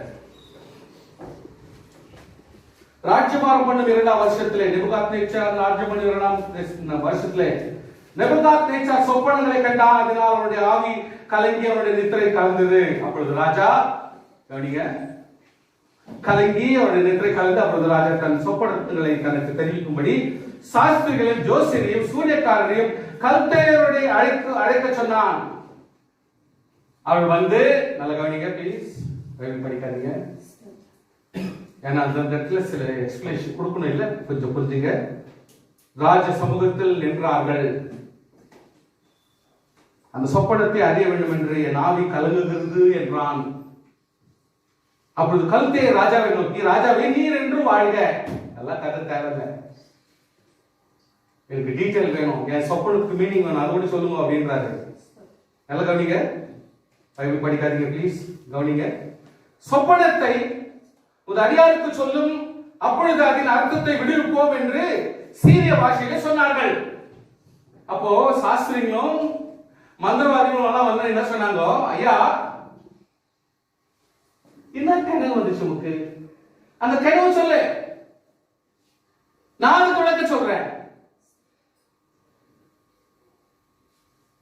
முக்கியமான சமாச்சாரங்க, தெளிவா சொல்லி இருக்கிறேன். இதான் நம்மளும் சொல்லுவோம், சிஸ்டர் கனவு வச்சா இதுக்கு என்ன அர்த்தம் சிஸ்டர்? தப்பு. உனக்கு அந்த கனவை நீ போயிட்டு 10 பேருக்கு சொல்லியிருக்காரு. ராஜா கல்தேயருக்கு பிரதித்திரமாக, என்னிடத்தில் பிறக்கிற தீர்மானம் என்னவென்றால், நான் சொல்ற ஒரு ரூல்ஸ் என்னன்னா, நீங்கள் சொப்பனத்தையும் அதன் அர்த்தத்தையும் எனக்கு அறிய விடாமல் போனால் துண்டித்து போடப்படுவீர்கள், உங்கள் வீடுகள் எருக்களமாக்கப்படும். போதுங்களா? அதுக்கு தான் பைபிள்ல வந்து படிக்கும் பொழுது கொஞ்சம் நான் சொல்லி கொடுக்கறது கொஞ்சம் புரிஞ்சுங்க, இருக்குதான் சொல்றேன், அது ரொம்ப புரிஞ்சுக்கிற மாதிரி பண்ணிக்கோ. அவன் என்னன்றான் பாரு, நான் கனவு சொல்லிட்டு பிறகு நீ எக்ஸ்பிளேஷன் கொடுக்கலாம் நீங்க நினைக்காத. உங்க அண்டவாளம் என்னன்னு எனக்கு தெரியணும், நான் என்ன கனவு கண்ட நீ சொல்லு, அப்பதான் நீ உண்மையான மந்திரவாதியோ இல்லை எப்படியோ எனக்கு தெரியும். நான் என்ன கனவு கண்டேன், அதுக்கு என்ன அர்த்தம்ன்றது ரெண்டுத்தையும் நீ தான் சொல்லணும், இல்ல என் குடும்பத்தை நாசப்பாயிடுவேன்றான். புரிஞ்சுங்க, நம்ம வந்து இந்த விஷயத்தெல்லாம் சேர படிக்கிறது இல்லை, டீட்டெயிலா போறதுல பாருங்க. சொப்பனத்தையும் அதன் அர்த்தத்தையும் தெரிவித்தே ஆகில் என்னிடத்தில் வெகுமதிகளும் பரிசுகளையும் மிகுந்த கனத்தையும் பெறுவீர்கள், ஆகையால் சொப்பனத்தையும் அர்த்தத்தையும் எனக்கு தெரிவிங்கள் என்றான். அவர் மறுபடியும் படுத்துமாக, ராஜா அடியாருக்கு சொப்பனத்தை சொல்வாராக, அப்பொழுது அர்த்தத்தை விடுவிப்போம் என்றார்கள். அதுக்கு ராஜா என்ன சொல்றாரு, சும்மா அன்வான்டா பேசி டைம் ஸ்பெண்ட் பண்ணி இன்னொரு 4 நாள் 5 நாள் இந்த கதையே கேட்டு டைம் வேஸ்ட் பண்ணலாம் நினைக்காதீங்க, நான் ரொம்ப கவனமாக்குறேன். உண்மையிலே நீ மந்திரவாதியும் நல்ல ஒரு சந்திரவாதியும் நீ ஒரு மொழி வித்துக்காரனும் நல்ல ஒரு இருக்கிறத சொல்றோம் இருந்தால் சொப்பனத்தையும் சொல்லணும் விளக்கத்தை சொல்லணும் அப்படின்ற ஸ்டேஜுக்கு வரான். நீங்கள் கால தாமசம் பண்ண பார்க்கிறீர்கள் என்று நிச்சயமாக எனக்கு தெரிய வருகிறது. காலம் மாறும் என்று நீங்கள் எனக்கு முன்பாக பொய்யும் புரட்டுமான விசேஷத்தை சொல்லும்படி எத்தனை பண்ணி இருக்கிறீர்கள். நீங்கள் சொப்பனத்தை எனக்கு தெரிவிக்காமல் போனால் உங்கள் எல்லாருக்கும் இந்த ஒரே தீர்ப்பு பிறந்திருக்கிறதாக சொப்பனத்தையும் எனக்கு சொல்லுங்கள், அப்பொழுது அதன் அர்த்தத்தையும் உங்களால் காண்பிக்க கூடும் என்று அறிந்திருக்கிறேன். ஆமென். ஸ்தோத்திரம். என்னன்னா, எப்போ எனக்கு என்ன சொப்பனம் வச்சு நீ தெரிஞ்சுக்க முடியுமோ அப்போதான் எனக்கு தெரியும் அதனுடைய விளக்கத்தையும் கடவுள் வெளிப்படுத்தினார். ராஜா முட்டாள் கிடையாது, தந்திரம் உள்ளவர், ஞானம் உள்ளவர். எவ்வளவு அருமையா கேட்கிற பாருங்க. இப்போ கல்தேய சமூகத்தில் பிரத்துரமாக ராஜா கேட்கும் காரியத்தை அறிவிக்கத்தக்க மனுஷன் பூமியில் ஒருவனும் இல்லை. அப்போ மந்தவாதத்தை போட்டிருக்கு, உன்னுடைய டிவினிட்டி போட்டுரு. இதான் அர்த்தம். விசுவாசியே, சொப்பனத்தையும் சொல்ல வரல, அதுக்கு அர்த்தத்தையும் சொல்ல வரலன்னா you cannot be a diviner. இதெல்லாம் சான்சஸ் கிடையாது. ஆனால் இதை விட்டுருன்றாமே. ஆகையால் மகத்துவமும் பல்லவியுமான எந்த ராஜாவும் இப்படிப்பட்ட காரியத்தை ஒரு சாஸ்திரத்தில், ஜோசியரிடத்தில், கல்தேரிடத்தில் கேட்டதில்லை. இதுதான் புதுசா கேட்கிறீர்கள். ராஜா கேட்ட காரியம் மிக அருமையானது. மாம்சத்துக்குரியவர்களாக இருக்கிறவர்களோட வாசம் பண்ணாத தேவர்களாவுடைய ராஜ சமூகத்தில் அதை அளிக்கத்தக்க ஒருவனும் இல்லை. மனுஷர்களோடு மனுஷ சுபாவத்திலே உலக இச்சையில வாழ்ந்து கொண்டிருக்கிற மனுஷர்கள் இதெல்லாம் செய்ய முடியாது சாமி. இதுக்கு அப்பாற்பட்ட இதற்கெல்லாம் அப்பாற்பட்ட ஒருத்தர் மட்டும்தான் இந்த காரியம் உன்னுடைய ப்ராப்ளம் சால்வ் பண்ண முடியும், கனவும் சொல்ல முடியும், அர்த்தத்தையும் சொல்ல முடியும் அப்படின்ற ஒரு வார்த்தை பேசி விட்டுட்டாங்க. எது நிமித்தம் ராஜா மக கோபம் அடைந்து உக்கிரம் கொண்டு பாபிலோனில் இருக்கிற எல்லா ஞானிகளையும் கொலை செய்யும்படி கட்டளையிட்டான். ஆமென். ஆமென். சோத்திரம் பார்க்கலாம். பாயிண்ட் கரெக்டா புடிங்க. ஞானிகளை கொலை செய்ய வேண்டும் என்று கட்டளை வெளிப்பட்ட போது தானியேலையும் அவன் தோழரையும் கொலை செய்ய தேடினார்கள். ஹalleluya. பாபிலோனில் ஞானிகளை கொலை செய்ய புறப்பட்ட ராஜாவின் தலையாரியாகிய அதிபதியாகிய ஆரியோகோட தானியேல் யோசனையும் புத்தியுமாய் பேசி, யோசனையும் புத்தியுமாய் பேச தெரியும் நமக்கு. ஹalleluya. இந்த கட்டளை ராஜாவினால் இத்தனை அவசரமாய் பிறந்ததற்கு காரணம் என்ன என்று ராஜாவிடத்தில் சேவைக்காரனாகிய ஆகியோரிடத்தில் கேட்டான். அப்பொழுது ஆரியோகு தானியேலுக்கு காரியத்தை அறிவித்தான். Now தானியேல் ராஜாவிடத்தில் போய், now he goes boldly. எப்போ போல்டா போக முடியும்? உனக்கு ஜெபம் இருந்தால், ஹalleluya, நம்மிடத்தில் பரிசுத்தம் இருந்தால், நம்மிடத்தில் நியாயம் இருந்தால், நம்முடைய உண்மை இருந்தால், உன்னிடத்தில் அப்படிப்பட்ட ஒரு தாக்கத்து இருந்தால் மட்டும் தான் சார் நம்மளாம் சிலதுக்கெல்லாம் தைரியமா முன்னேற போக முடியும். பர்சனலாவே நமக்கு ஒரு தைரியம் இருந்தா தான் சில காரியம் செய்ய முடியும். பின்பு தானியேல் தன் வீட்டுக்கு போய் தானும், அதாவது ராஜா கிட்ட போய் அவன் என்ன சொன்னா, சொப்பனத்தின் அர்த்தத்தையும் ராஜாவுக்கு காண்பிக்கும்படி தனக்கு தவணை கொடுக்க வேண்டும் என்று டைம் ஆகிட்டு வரான். He says, ஐயா அதுக்கு முடிவு நான் கட்டுறேன், எனக்கு டைம் கொடுங்க, எனக்கு டைம் கொடுங்க, டைம் வாங்கிக்கலாம். இமிடியேட்டா he goes to his house. நல்ல கவனிங்க, ஆலோசனைக்காரத்துக்கு போக கூடாது, இவன் பலமாக்குற அவங்ககிட்ட போக கூடாது, யார் தாக்கத்துள்ள அவங்ககிட்ட போக கூடாது, யாரை நீ சார்ந்தவங்கிட்ட அவங்ககிட்ட போனாலும் ஒருபடி செல்லுபடி ஆகாது. நீ எங்க போனோம்? உன் வீட்டுக்கு. ஆசீர்வாதம் உன் வீட்டுல தான் பிறக்கும், நன்மை உன் வீட்டுல தான் பிறக்கும். எப்படி? இவன் போறான், தானும் தோழனும் பாபிலோனின் மற்ற ஞானிகளோட கூட அழியாதபடிக்கு இந்த மறைப்பொருள் குறித்த பரலோகத்தின் தேவனை நோக்கி இரக்கம் கேட்கிறதற்காக, ஆண்டவரிடத்தில் ஜெபிக்கிறதற்காக. ஹல்லேலூயா. நம்முடைய விசுவாசிகளும் நம்முடைய ஜனங்களும் மற்றவங்களை பத்தி நம்ம பெருசா இருக்கல, நம்முடைய விசுவாசிகள் ரட்சிக்கப்பட்டவர்கள் நாசம் அடையக்கூடாது. அதுக்காக நம்ம என்ன செய்யணும், நம்முடைய ஓன் வீட்டுல போயிட்டு நம்ம ஜெபிக்க ஆரம்பிக்கணும் சொல்லிட்டு போறான். போகும்பொழுது அவன் என்னன்றான், அனனியா, மீஷாவே, அசரியா, இவங்கெல்லாம் சாத்ராக், மேஷாக், அபேத்நேகோன்னு சொல்லிட்டு அவங்க பேர் வேற பேர் போடுற இருக்கிறாங்க. சோ அந்த மாதிரி பேர் விட்டு தோழருக்கு இந்த காரியத்தை அறிவித்தான். பின்பு ராக்காலத்தில் தரிசனத்திலே தானியேலுக்கு மறைபொருள் வெளிப்படுத்தப்பட்டது. கர்த்தருக்கு ஸ்தோத்திரம் பண்ணுகிறோம். ஹல்லேலூயா. So in the times of darkness, in the times of unknown, in the times of calamity, in time of confusion, அதான் இருளான நேரம், ஆண்டவராகிய கர்த்தர் தம்முடைய வேண்டிக் கொள்கிற பிள்ளைகளுக்கு அவர் வெளிப்படுத்துவார். பலத்தினால் அல்ல. சொல்லுங்க, பராக்கிரமத்தினால அல்ல. ஹல்லேலூயா சொல்லுங்க. ஹல்லேலூயா. தேவனாலே கூடும். அது தேவன் தம்முடைய பிள்ளைகளை வச்சு செய்வார். அது எங்க? உங்க வீட்டுல செய்வார். பொறுத்தியார் வீட்லயோ, வாடகை வீட்லயோ, வேற வீட்லயோ இல்ல. எங்க நீ எங்கெங்க ஓடுறிய, எங்கெங்க அலையிற, அதெல்லாம் கிடையாது. ஆண்டவராகிய கர்த்தர் தம்முடைய பிள்ளைகளுக்கு தாம் வீட்டிலே செய்கிறார். அப்பொழுது அவன் என்ன சொல்றான்? பரலோகத்தின் தேவனே ஸ்தோத்திரிப்பான். பின்பு தானியேல் சொன்னது, தேவனுடைய நாமத்துக்கு என்றென்றைக்குள்ள சதா காலங்களில் ஸ்தோத்திரம் உண்டாவதாக. ஞானமும் வல்லமையும் அவருக்கே உரியது. We need to understand, நம்முடைய தேவன் ஞானத்திலும் வல்லமையிலும் சகலத்திலும் பெரியவர் என்று நாம் அறிந்தால்தான் நாம் அந்த வார்த்தையை சொல்லி ஜெபம் பண்ண முடியும். ஆமென். சொல்லுங்க பார்க்கலாம். ஹல்லேலூயா. சோ நம்ம கர்த்தர் இது பண்ணுடா, அது பண்ணுடா, ஆத்திரப்படாத. நம்முடைய தேவன் யார் என்பதை நீ அறிக்கை பண்ண வேண்டும். எப்படிப்பட்ட ஒரு அறிக்கை பண்ண வேண்டும்? ஞானத்துக்கும் வல்லமைக்கும் அவருக்கே உரியது. அவர் காலங்களையும் சமயங்களையும் மாற்றுகிறவர். ராஜாக்களை தள்ளி ராஜாக்களை ஏற்படுத்துகிறவர். ஞானிகளுக்கும் ஞானத்தையும் அறிவாளிகளுக்கு அறிவையும் கொடுக்கிறவர். அவரே ஆழமும் மறைப்பொருளானதை வெளிப்படுத்துகிறவர். இருளில் இருக்கிறதை அவர் அறிவார், வெளிச்சம் அவரிடத்தில் தங்கும். என் பிதாக்களின் தேவனே, நீர் எனக்கு ஞானம் வல்லமையும் கொடுத்து நான் உம்மிடத்தில் வேண்டிக் கொண்டதை இப்பொழுது எனக்கு அறிவித்து ராஜாவின் காரியத்தை எங்களுக்கு தெரிவித்தபடினால் உம்மை துதித்து புகழ்கிறேன் என்றான். அட்வான்ஸா நன்றி சொல்றான். இவங்கெல்லாம் கேங்க ஸ்பிரிச்சுவல் பீப்புள் எல்லாம் ஒண்ணா சேர்ந்து நாட்டுக்கு வந்த துரோகத்தை பார்த்த சூழ்நிலையே இந்த சூழ்நிலை கர்த்தர் மாற்றுவார். அங்க இருக்கிற ஜனங்கள் எல்லாரும் மத்தியில இவர் சொல்ற அறிக்கை எப்படின்னா, வெளிப்படுத்துகிறவர், மறைப்பொருளை அறிவிக்கிறவர், ஞானத்தை கொடுக்கிறவர், புத்தியை கொடுக்கிறவர். எல்லாருமே அதே பாசிட்டிவ் மெத்தட்ல ஜெபிக்கிறாங்க. கர்த்தர் வெளிப்படுத்த ஆரம்பிச்சிட்டார். பின்பு தானியேல் ஞானங்களை அழிக்க ராஜா, அதாவது பின்பு தானியேல் பாபிலோனின் ஞானிகளை அழிக்க ராஜா கட்டளையிட்ட ஆரியோகினிடத்தில் போய், he goes to the representative person, ஆரியோக், பாபிலோனின் ஞானிகளை அழிக்காதேயும், don't spoil anybody.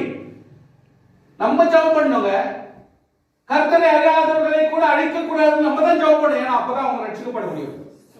அவங்களுக்கு நம்ம தான் இறக்க காட்டணும். அவங்களுக்கு ஆறுதல் நம்ம தான் கொடுக்க முடியும். நம்மளோட ஜபம் தான் அவங்களை காப்பாற்ற முடியும். புரிஞ்சுக்குங்க. முன்பாக அதாவது அழிக்காதையும் என்னை ராஜாவிற்கு முன்பாக அழைத்துக் கொண்டு போம். Please take me to the king. என்ன பேசணுமோ அதை பேசிக்கிறேன் அப்படின்னு சொல்றான். அவன் போறான், ராஜா கிட்ட போறான். ராஜா கிட்ட போயிட்டு, ராஜாவே நீர் வாழ்க, give the respect, give the honor to the higher person கொடுக்கிறான். அங்க போய் நிற்கிறான். என் தேவசத்துக்கு நான் போய் ஜெபம் பண்ணேன். ஆண்டவர் நீ பார்த்த கனவு என்று சொல்லியிருக்கார், அதை அர்த்தத்தை சொல்லியிருக்கிறார். நீ என்ன கண்டீர் என்று நான் சொல்றேன். கர்த்தருடைய பிள்ளைகளே, ஒரு விசுவாசி என்று சொன்னார் எந்த கனவும் நமக்கு மறைவா இருக்க முடியாது. உலகத்தில் எந்த ஒரு ரகசியமும் ரகசியமா இருக்க முடியாது.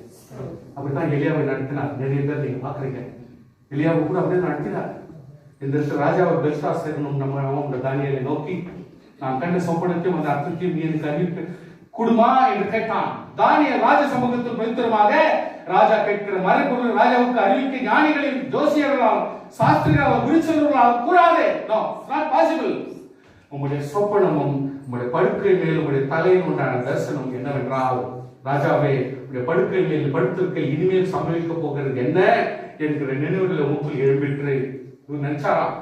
யாரு? கிங்கு நினைச்சாராம். என்ன நடக்குமோ, உலகத்துல எப்படி எல்லாம் காரியம் நடக்குமோ, என்ன பிடிக்குத உலகம், என்ன பிடிக்குத, இப்படி ஜனங்க பிடிக்கிறாங்களே, நம்மளும் பிடிக்கிறோமே, ஃபியூச்சரை குறிச்சு திங்க் பண்ண ஆரம்பிச்சாரா. இவரு நல்ல கவனிங்க, he is just பர்சனலா திங்க் பண்றான். இந்த திங்க் பண்றதுனால ஆண்டவர் அவனுக்கு ஒரு தரிசனத்தை கொடுக்கிறார். எப்படி இருக்கிறன்னா,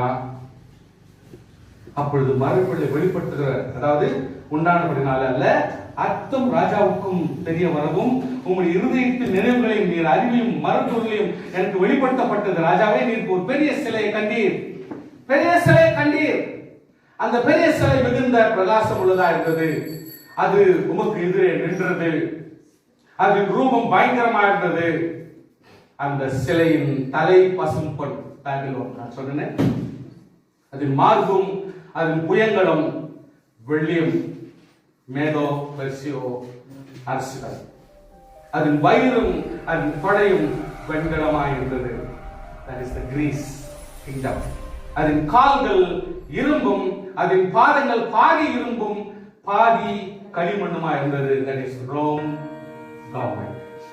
கர்த்தருடைய பிள்ளைகளே, நீ பார்த்து கொண்டிருந்த போதோ கையால் கற்கப்படாத பெரிய கல், that is Jesus Christ, பேருந்து உருண்டு வந்து அது அந்த சிலையை இரும்பும் களிமண்ணுமாகிய அதன் பாதங்களில் மோதி அவைகளை நொறுக்கி போட்டது. அப்பொழுது அந்த இரும்பும் களிமண்ணும் வெண்கலமும் வெள்ளியும் பொன்னும் ஏகமாய் நொறுங்கிட்டு போனது.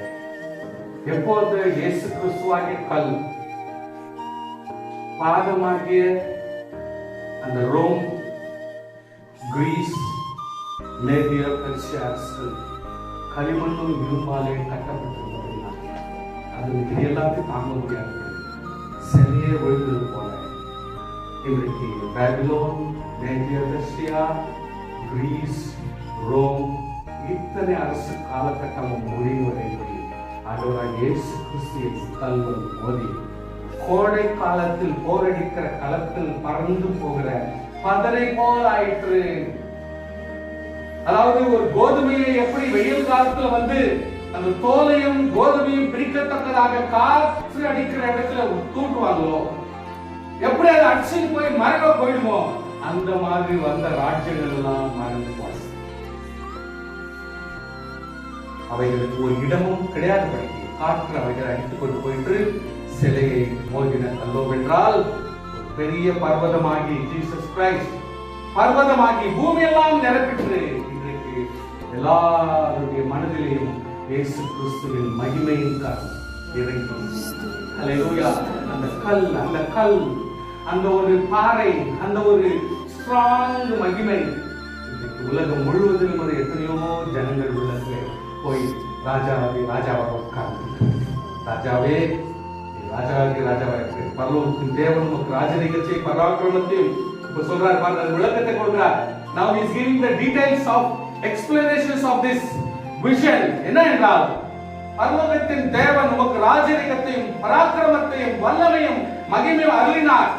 சகல இடங்களிலும் உள்ள மனுபுத்திரையும் வெளியின் மிருகங்களையும் ஆகாயத்து பறவைகளையும் அவர்கள் கையில் ஒப்பு கொடுத்து உம்மை அவைகள் எல்லாம் ஆளும்படி செய்தார்.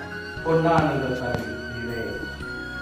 உமக்கு பின்பு உமக்கு கீழ்த்தரமான வேறொரு ராஜ்யம் தோன்றும். பின்பு பூமியெல்லாம் ஆண்டு கொள்ளும்படி வெண்கலமான மூன்றாம் ராஜ்யம் ஒன்று எழும்பும். நாலாவது ராஜ்யம் இரும்பை போல உரமாய் இருக்கும்.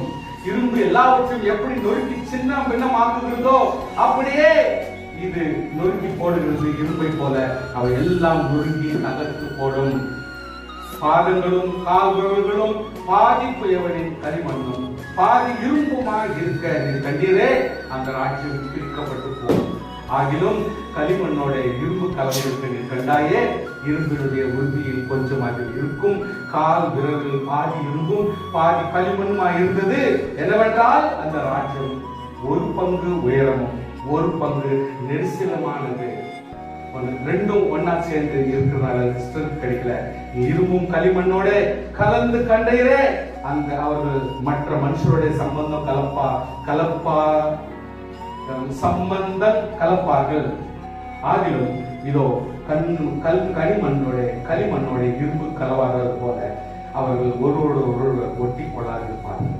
அந்த ராஜ்யங்களின் நாட்களில் பரலோகத்தின் தேவன் என்றைக்கும் அழியாத ஒரு ராஜ்யத்தை எழும்ப பண்ணுவார். அந்த ராஜ்யம் வேறே ஜனத்துக்கு விடப்படுவதில்லை. ஒரு கல் இயேசு கிறிஸ்து கையால் பெயர்க்கப்படாமல் மலையிலிருந்து பெயர்ந்து உருண்டு வந்து இரும்பையும் வெண்கலத்தையும் களிமண்ணையும் வெள்ளியும் பொன்னையும் நொறுக்கினதை நீ கண்டீரே, அப்படியே அது வந்து ராஜ்யங்களால் நொறுக்கி நிர்மூலமாக்கி தானே என்றென்றைக்கும் நிற்கும். இனிமேல் சம்பவிக்கிறதை மகாதேவன் ராஜாவுக்கு வெளிப்படுத்துகிறார். சொப்பனமானது நிச்சயம், அதன் அர்த்தம் சத்தியம் என்றார்.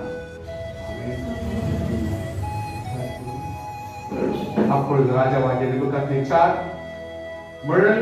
முழங்குப்புற விழுந்து தானியேலை வணங்கினார். ராஜாக்களுக்கு அவ்வளவுதான் தெரியும். மனுஷரை தான் வணங்க ட்ரை பண்ணுவாங்க, மனுஷரை தான் பிரைஸ் பண்ண விரும்புவாங்க, மனுஷர்கள் தான் கோச்சுக்குவாங்க, மனுஷர்கள் தான் விரோதம் பண்ணுவாங்க. மனுஷனுக்கு யாரு எப்படின்னு தெரியாது. நல்லானாலும் காட்டு போவாங்க, கெட்டு போனாலும் காட்டு போவாங்க. இது ரொம்ப இக்கட்டான ஒரு கதை. இப்ப ராஜா பாருங்க, அந்த தேவனை புகழணும். இவர் என்ன பண்றாரு? நேபுகாத்நேச்சார் ராஜாவை தானியேலை வணங்கி அவனுக்கு காணிக்கைகளை செலுத்தி ரூபக்காட்ட கட்டளையிட்டார்.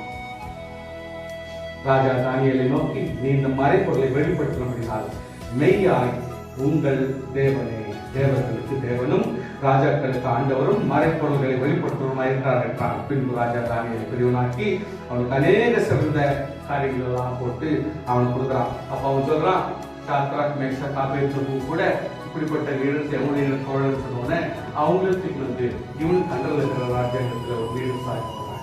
பிள்ளைகளே,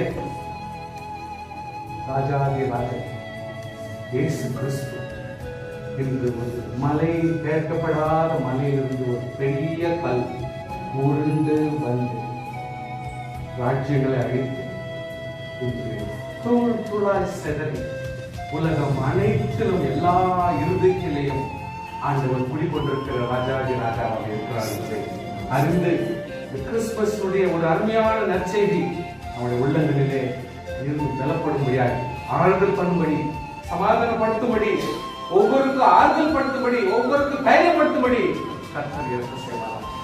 ஹல்லேலூயா, ஹல்லேலூயா, ஸ்தோத்திரம். உம்மை நம்பி வந்தேன் வெட்கப்படல,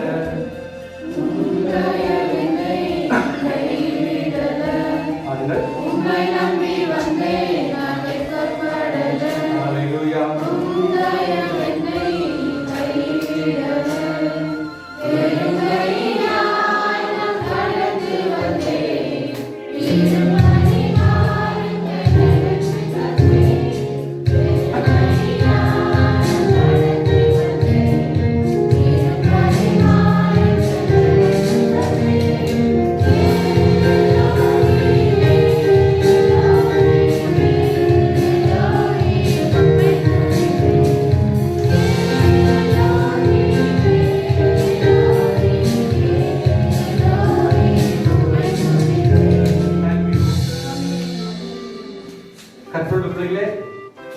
அருமையான ஃபர்ஸ்ட் ப்ரிஃபேஸ் என்று சொல்லி ஒரு சின்ன ஒரு நல்ல ஒரு செய்தியை கேட்டு நெக்ஸ்ட் ஒரு சின்ன ஒரு விஷயத்தையும் நான் சொல்லுகிறேன். இட்ஸ் சாப்டர் 7 சாப்டர் டேனியல் 7 சாப்டர்ல இருக்கிற காரியம் நீங்கள் படிக்க வேண்டாம் ப்ளீஸ். அதுல இருக்கிற முக்கியமான ஒரு விஷயத்தை நான் சொல்றேன், நல்லா கேட்டுங்க. அதாவது பெல்ஷாத்சார் மறுபடியும் ஒரு தரிசனத்தை பார்க்கிறாரு.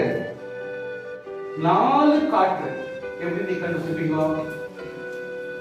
4 காற்று அடிக்குதுன்னா நீங்க எது சொல்றது? காற்றே பார்க்க முடியாது. ஒரு காற்று யாருக்கும் தெரியாது, இன்னொரு காற்று யாருக்கும் தெரியாது, 3வது காற்று யாருக்கும் தெரியாது. இது 4 காற்று அப்படின்னு சொல்லப்படுது. வானத்தின் 4 காற்றுகளும் பெரிய சமுத்திரத்தின் மேல் அடித்தது. பாத்தீங்களா? இதெல்லாம் ஒரு ஆழமான சத்தியங்கள். இது 4 காற்றுனா 4 காற்று இல்லை. இது தேவனால் வரக்கூடிய வினோதமான நம்மை பாதுகாக்கிற ஆவிகள். ஹல்லேலூயா. சோ இதுபட்ட தேவனுடைய பாதுகாக்கிற கரங்கள், பாதுகாக்கிற ஆசீர்வாதங்கள். நல்ல கவனிச்சுங்க ப்ளீஸ். சோ இது எழுப்பி வரும் பொழுது இந்த ஆசீர்வாதங்கள் நம்முடைய பிள்ளைகளுக்கு வர்றது கர்த்தருடைய கிருபை. ஆனால் இதற்கு எதிரா என்னென்ன வருது அப்படின்றது பார்க்கிறேன். நல்ல கவனிங்க ப்ளீஸ். ஏன்னா டைம்ல சுத்த முடிகிறேன். சிங்கத்தை போல மிருகம் ஒன்று வந்துச்சு, சிங்கத்தை போல இருந்துச்சு. அந்த சிங்கத்துக்கு நல்ல கவனிங்க, சிங்கத்துக்கு கழுகின் சட்டைகள் இருந்தது. இதுக்கெல்லாம் ஒரு அர்த்தம் இருக்குது, நான் சொல்றேன். இப்போ அதை பார்த்துட்டே இருக்கிற இறகுகள், அந்த இறகுகள், அந்த ஃபெதர்ஸ் பிடுங்கப்பட்டது, தலையிலிருந்து எடுக்கப்பட்டது. மனுஷரை போல 2 காலின் மேல் நிமிர்ந்து நிற்கும்படி செய்யப்பட்டது. இந்த கர்த்தர் ஒரு முறை உங்களுக்கு சொல்லியிருக்கிறேன். சிங்கம் அப்படின்னு சொல்லும் பொழுது அது தன்னுடைய நாட்டிற்கு சிங்கத்தை ஒரு நேஷனல் அனிமலாக வச்சிருக்கிற நாடு எது அப்படின்னு அந்த காலகட்டத்தில் இப்ப பார்க்க முடியாது. இப்ப பாத்தீங்கன்னா யாராவது வச்சிருப்பாங்க, 2 பேர் கூட வச்சுக்கிறாங்க, 3 பேர் கூட வச்சுக்கிறாங்க. ஆனால் அந்த சீசன்ல எது இந்த ராஜாக்கள் இருந்த சீசனை பத்தி தான் பேசிட்டு இருக்கோம். இப்போ நீங்க பேசுனீங்கன்னா கம்பேர் பண்ணீங்கன்னா அப்புறம் சிங்கிள் இருக்கு, அப்புறம் வேற என்ன ஜப்பான் பேசுறோம், இல்ல வேற என்ன ஜெர்மன் பேசுறோம், அப்படியெல்லாம் முடியாது. அன்னைக்கு இருந்த ராஜாக்கள் ராஜ்யத்துக்கு சிங்கமாய் ஒரு மோனரா வச்சிருந்த அவரை குறித்து ஆண்டவர் குறிப்பிட்டு சொல்லுகிறார். அந்த சிங்கத்துக்கு எப்படி இருந்தது? கழுகு. மனுஷனை விட மனுஷன் மேல பறக்கிற ஞானமும், மனுஷனுடைய புத்திக்கு மேலாக பறக்கிற அறிவும், அவன் வினோதமான அட்மினிஸ்ட்ரேஷன் பண்ணக்கூடியவனாக எழுதினான். ஹல்லேலூயா. அப்படி எழுப்பின பொழுது அவங்களே ஒருத்தர், நான் சொல்றேன் நெக்ஸ்ட் யாருங்க, அவங்களே ஒருத்தர் வந்து அவன் பறக்காதபடிக்கு அந்த இறகுகள் எல்லாம் புடுங்கி போட்டுறான். அவன் ஒன்னும் செய்ய முடியல. சொல்றோம். ராஜாக்கள் எப்படி ஆட்சி நடத்துறாங்களோ அந்த ஆட்சி நடத்த முடியாம இன்னொரு ராஜ்யம் எழுப்பி அவன் பறக்க முடியாது, உன்னை என்ன போலதான் இருக்கணும், என்னோட நீ பெரிய ஆள் சொல்லிட்டு எப்படி வக்கீல பிரிச்சு பறக்காது பண்ணிடுறாங்க. அந்த மாதிரி எல்லாத்தையும் ராஜ்யத்தின் அதிகாரங்கள் பிடுங்கி விட்டுறாங்க. மனுஷனை போல 2 கால்ல சும்மா அப்படியே நிக்க வேண்டிய ஸ்டேஜ்ல வந்துடுறாங்க. ஆமென். 2வது கனவு காண்றான். ஒரு கரடி கொப்பான வேறொரு மிருகத்தை பார்க்கிறேன். அது விலா எலும்புகளை கவ்விக்கொண்டிருந்தது. அது தன் விலா எலும்புகள் அப்படியே வாயில அப்படியே புடிச்சு நிக்குது. இது கொஞ்சம் யோசிக்கணும். தனக்கே கேடுண்டாகும்படி அகங்காரமும் ஆதிக்கமும் செலுத்துகிறதா இருந்தது. தன்னுடைய விழாவையே பிடிச்சி விழுங்குகிற தக்க தைரியமும், அவ்வளவு தனக்கே நியாயம் இல்லாத, தனக்கே ஒரு நியாயம் தெரிஞ்ச ஒரு நியாயத்தோடு வாழ முடியாத ஒரு அதிகாரம் உடையவர்களாக அவர்கள் காணப்பட்டார்கள். தனக்கே மோசடி உண்டாகும்படி, தனக்கே கேடும்படியான ஒரு சூழ்நிலை காணப்படுகிறார்கள். அடுத்து ஒரு மிருகத்தை பார்க்கிறார், சிவிங்கி. இந்த சிவிங்கி என்ன பண்ணுதுன்னா, அதன் முதுகின் மேல் பட்சியின் செட்டைகள் 4 இருந்தது. பேர்ட்ஸுக்கு இருக்கிறதான 4 பறக்கும் சட்டைகள் அதுக்கு கொடுக்கப்பட்டிருந்தது. அந்த மிருகத்துக்கு 4 தலைகள் இருந்தது. அந்த சிவிங்கிக்கு 4 தலை, ஒரே சிவிங்கி 4 தலைகள் கொண்டதாக இருந்தது. கர்த்தருடைய ஒரே ராஜ்யம் 4 பிரிஞ்சு 4 தலைகளாக அவங்க எக்ஸ்போஸ் பண்றாங்க. 4 பேரும் சிவிங்கியாகவே அவங்க அதிகாரம் செலுத்துறாங்க. நல்ல கவனிச்சீங்க. அவர்களுக்கு அந்த ஆளுகையும் அளிக்கப்பட்டது. செய்யலாம், நடத்தலாம், ராஜ்யம் நடத்தலாம் அப்படின்ட்டு கர்த்தருக்கு அதிகாரம் கொடுத்து வச்சிருந்தார். ஏன்னா அது ஒரு விசுவாசி, ஆவிக்குரிய பிள்ளைகள், ஆவிக்குரிய பிள்ளைகள் நடத்தாதவர்கள் அவங்க அதிகாரம் கிடைக்கல. கவனிங்க. அதற்கு பின்பு ராத் தரிசனங்களில் 4ஆம் மிருகத்தை கண்டேன். 4th மிருகம். அது எப்படின்னா, சிங்கம்னு சொல்ல முடியல, கரடின்னு சொல்ல முடியல, ஒரு ஆடுன்னு சொல்ல முடியல, அல்லது சிவிங்கின்னு சொல்ல முடியல. இது வந்து மகா பயங்கரமான கொடி பலத்ததுமாய் இருந்தது. இப்படியே சொல்ல முடியாத அந்த மாதிரி ஒரு கொடிய ஒரு மிருகமாக இருந்தது. அது ஒவ்வொன்றுக்கு நொறுக்கி பற்றி அடிச்சு தூள் பண்ணுறது. ஒவ்வொரு ஜனங்களையும் நாசப்படுத்துது. இஷ்டத்துக்கும் அரசாட்சி நடத்துது. உலகத்தையே ஆட்டி படைக்குது இஷ்டத்துக்கும். அதாவது நியாய நீதி தெரியாம அசிங்கமா உலகத்தை நடத்தி நாசப்படுத்துது. நீதியான தன் கால்களால் மிதித்து போட்டது.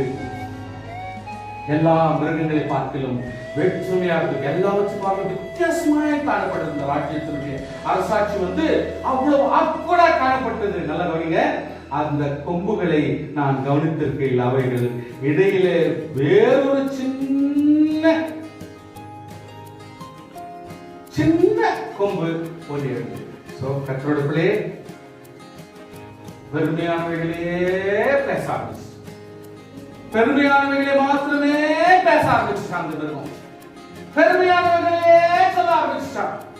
கர்த்தருடைய நான் பார்த்து கொண்டு சிங்காசனத்தை வைக்கப்பட்டிருந்து நீண்ட ஆயுள்ள வீட்டிருந்தால் இவ்வளவு கொடுமையான 4 மிருகங்கள் வந்து போறதுக்கு சமயத்துல தானியேல் ஜெபிக்கிறான், பார்க்கிறான், மேல பார்க்கிறான்.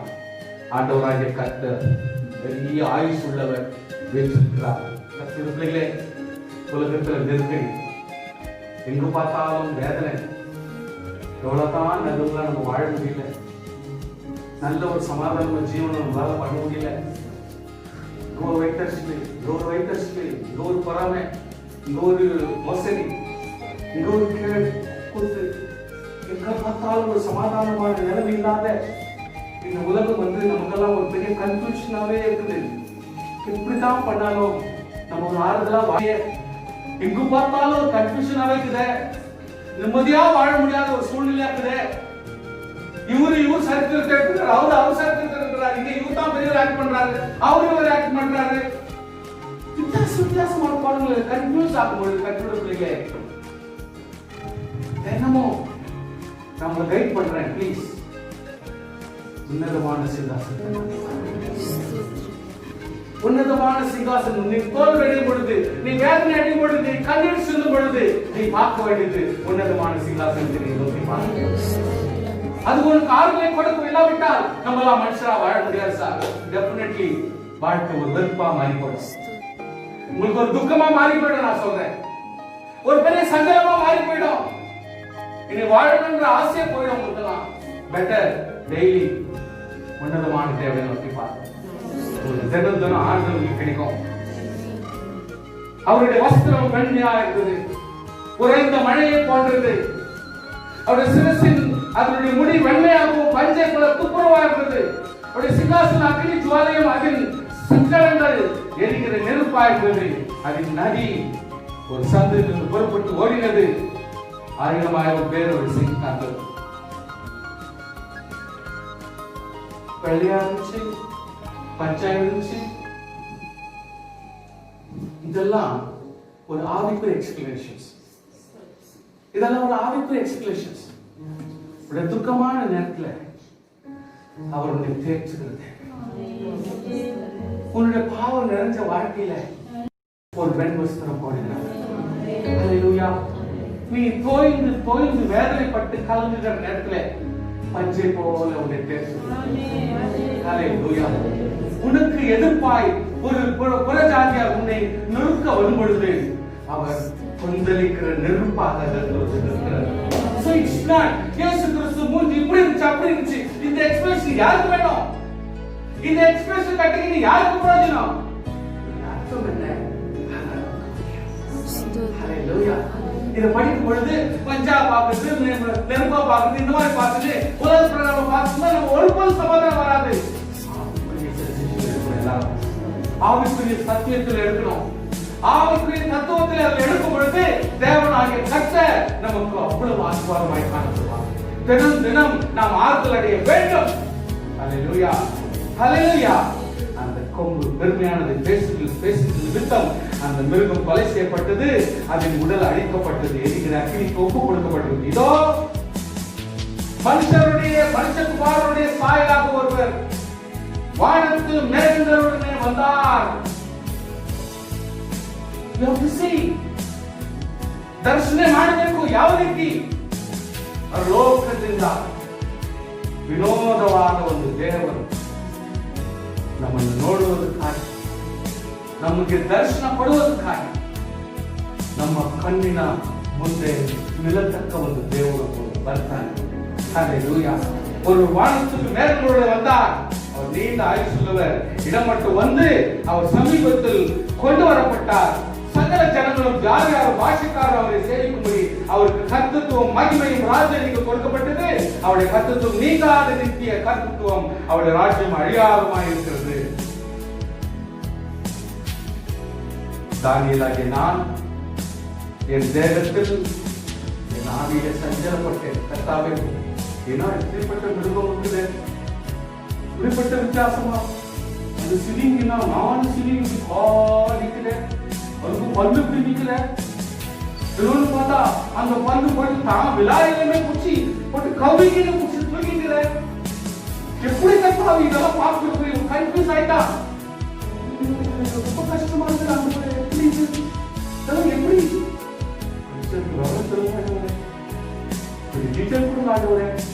எப்படி தெரிஞ்சுக்கிட்டு நான் தைரியப்படுறேன் அப்படின்னு கேட்கலாம்.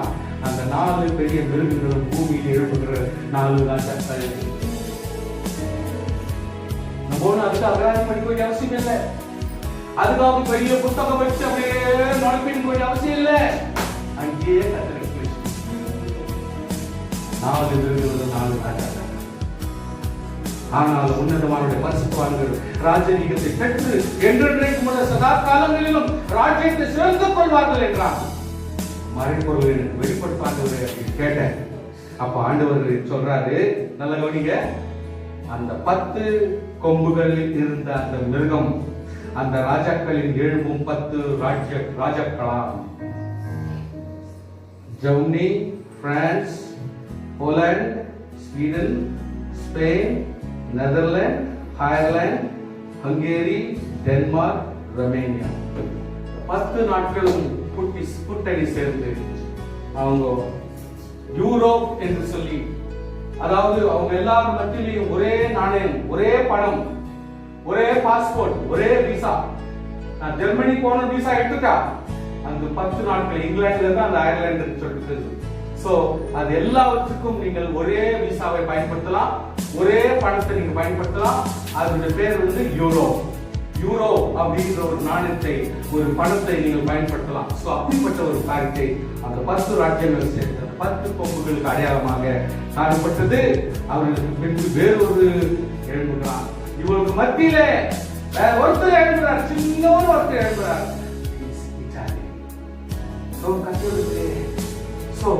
இந்த இடத்துலதான் இவர் எழுதி இவங்க 10 பேரும் கவுக்கிறதுக்காக அவர் பெரிய ஆளாக அவர் முன்னாலே எழுதி வர்றார்.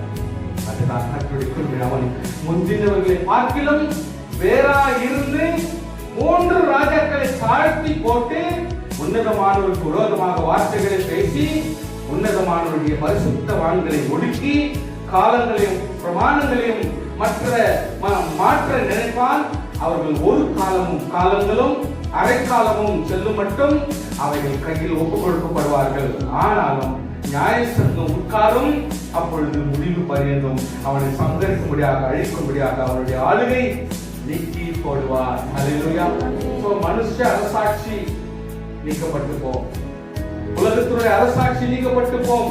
வானத்தின் கீழும் உள்ள ராஜ்யத்தின் ராஜ்யத்திலும் ஆளுகையும் மகத்துவம் உன்னதமான பரிசுத்தவானுடைய ஜனங்களுக்கு கொடுக்கப்படும்.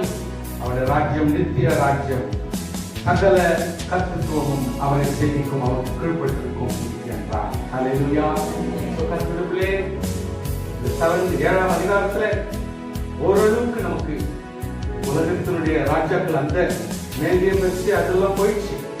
அதுக்கப்புறம் ரோம் இந்த அரசாட்சியில அதுக்கெல்லாம் முடிஞ்ச பிறகுதான் நமக்கு யூரோ அப்படின்ற 10 நாட்களுடைய ஆட்சி. இப்போ அவங்க வந்து ஆல்மோஸ்ட் 160 ரூபாய் கொடுத்தாதான் அவங்களுடைய 1 யூரோ கிடைக்கும். 160 ரூபாய் நம்மளுக்கு கொடுத்தாதான் அவங்களுக்கு 1 யூரோ ரூபாய் கிடைக்கும். ஸோ அவ்வளவு வேல்யூ ஜாஸ்தி இருக்குது. காரணம் எக்கானமி அவங்களாம் ஒன்னா சேர்ந்து ஒர்க் பண்றாங்க. தன்னுடைய பிள்ளை நான் என்ன சொல்ல வரேன், ராஜ்யத்தில் எப்படின்னா ஒரு ஜபத்தை கேட்கிறது உங்களை சொல்லுவா. உலகத்தின் தத்துவத்தை நீங்க போய் ஹிஸ்டரியை எங்கேயோ படிக்க வேண்டிய அவசியம் இல்லை. டோட்டல் ஹிஸ்டரியே இந்த இடத்துல தான் இருக்குது. கர்த்தர் உங்களை ஆசீர்வதிக்க போதுமானவர். இன்றைக்கு இருக்கிற நாட்களிலும் இப்படி எழுப்புறாங்க. நம்ம சமாதானமா இருக்க முடியல, துக்கமா இருக்கிறோம், எங்க பாரு சமாதானம் இல்ல, ஆறுதல் இல்ல. இந்த கொரோனா வந்துட்டு நம்ம ஒண்ணு இல்லாத ஒடுக்கி போட்டுச்சு. நமக்கு இருக்கிற அந்த சம்பளம் கூட என்னோட வாழ்க்கையில மேனேஜ் பண்ண முடியல, இருக்கிற காசு எல்லாம் அட்ஜஸ்ட் பண்ணி வாழ முடியல. ஒரு பற்றாக்குறையா இருந்தாலும் அதை வெளிப்படையா காட்டாதபடிக்கு எப்படியும் சமாளிச்சு வாழ்ந்து கொண்டிருக்கிறோம். பாஸ்டர் எங்களால முடியல அப்படின்ற சூழ்நிலை தான் நம்ம இருக்கிறோம். ஹல்லேலூயா. அதே தான் இந்த பாஸ்டரும் புலம்புறாங்க. எப்படி தனிப்பட்ட விசுவாசியை இருந்தால் ஒரு ஆர்கனைசேஷன் எப்படி நடக்கும்? இன்கமே இல்லைன்னா எப்படி சபை தலைவர்களுக்கு நடத்த முடியும்? முடியும்? ரொம்ப குரூஷியலான கண்டிஷன், ரொம்ப கஷ்டம், இதெல்லாம் சமாளிக்க முடியாது. இன்னும் நம்ம இவ்வளவு காலமா நம்ம அதில் அந்த மாதிரி ஒரு அன்வான்டான ஒரு சூழ்நிலை இல்லாத இப்போ ஓரளவுக்கு மேனேஜ் பண்ண முடியுது. பிள்ளைகளே, டெஃபினெட்லி நான் என்ன சொல்றேன், இந்த சூழ்நிலைக்கு ஒரு தக்கார்வாறு நம்முடைய குடும்பத்தையும் நம்முடைய செலவுகளையும் நம்முடைய ஒழுங்கான முறைகளையும் நம்ம கையாடினால் நிச்சயமாகவே கஷ்ட காலத்திலும் நாம் சமாளிக்க முடியும் என்று நான் நம்புகிறேன். நிச்சயமாக நம்மை தாக்கு பிடிக்க தேவன் உதவி செய்வார். இந்த ஒரு கொரோனா காலத்துல அதாவது ஒரு கிறிஸ்துமஸ்க்கு வந்துடுது, எந்த எக்ஸ்பெண்டிச்சர் கம்மி பண்ணலாம் நீங்க யோசிக்கணும். நீங்க தரலாம் பண்ண முடியாது. நீ தேவையில்லாத கடத்தால நீங்க எடுத்துக்க முடியாது. நல்லது, அது கொஞ்சம் விசுவாசிகள் திங்க் பண்ணல. அதுக்காக ஒரு சொல்லும் பொழுது ஆகாம முடியாது இந்த வார்த்தை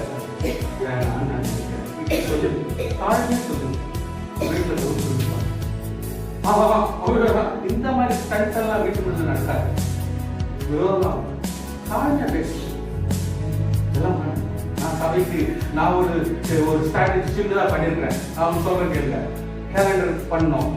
இது ஓவரா உங்ககிட்ட ஏதோ உங்களால ஆனது கூட நான் கேட்கணும் ஒழிய, ஆனால் உங்களை சப்போஸ் பண்ணல. ஆனா அதுக்கு நான் என்ன ஒரு ஸ்ட்ராட்டஜி பண்ணிக்கிறேன்னா, ஒரு இங்கிலீஷ் கேலண்டரும் தமிழ் கேலண்டரும் சேர்த்து ஒரே கேலண்டர் வந்துருப்போம்.